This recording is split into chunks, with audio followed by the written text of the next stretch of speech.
Good morning. I'm back from my relaxation trip. I thought I would take a few moments to recap what happened yesterday. So, Fawn Weaver, Keith Weaver, and Grant Sidney filed a civil lawsuit in Bedford County against Mike Senzaki and his company.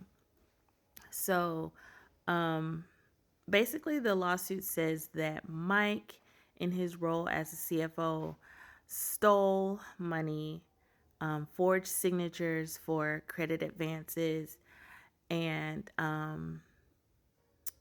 took advantage of the loyalty that they had instilled in him. So the lawsuit is 233 pages. Now, the majority of that is exhibits of emails and transactions and credit agreements with Farm Credit and Uncle Nearest. So that kind of made it more palatable,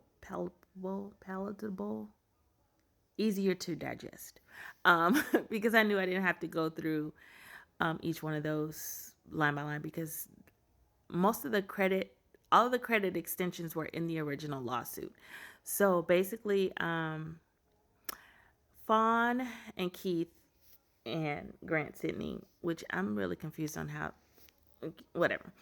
Um, they talk about how much money they have lost because of this receivership. Fawn says she has lost $1 million in speaking engagements, and Keith said 1.75 million. And I'm just like, ain't she the face? Ain't she the one that how he got more speaking engagements and money than her? But that's not my business. So they just basically talked about the what has happened to their reputation in their career in their company since this receivership has started, and the receivership is all his fault. Now, the thing that I found interesting about the lawsuit is that they said that there are other co-conspirators that worked with Mike, but they don't know who they are. So I was confused on how there can be other conspirators that you don't know about. Like what?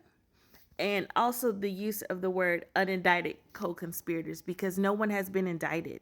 So at this point, everybody is an unindicted co-conspirator, even Mike, because the law enforcement officials of Bedford County and or the United States, depending on how large you want this lawsuit to go, have not indicted anybody. So I'm not I'm not exactly sure why the lawyers use that terminology, but I'm not a lawyer. I'm not an attorney, so I don't know all the ins and outs of that. Anyway, so basically, they did not ask for a specific dollar amount from the jury. They just asked what they feel that the damages should be awarded based on, I guess, the evidence that they're going to present in trial.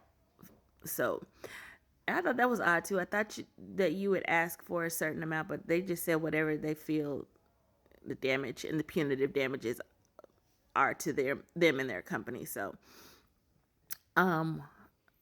Mike and his LLC will have to answer to the lawsuit, whether they feel it's valid or not. They have to give a response to the court. If they don't, then it'll be I think that's pretty much a judgment if he doesn't answer. So I guess he'll have to answer to all of the charges they have placed against him.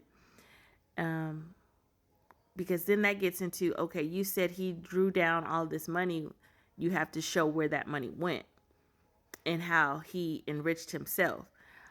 So basically, yeah, that's what's going to happen in the narrative. Fawn was saying, they were out of the company, they were out of the office a lot to try to grow the company. So that's how he was able to take so much money without them knowing. But at the end of the day, if you're the CEO, you're the final decision maker and say you should know what's going on with your company. And but we'll see what happens in court. So that's it.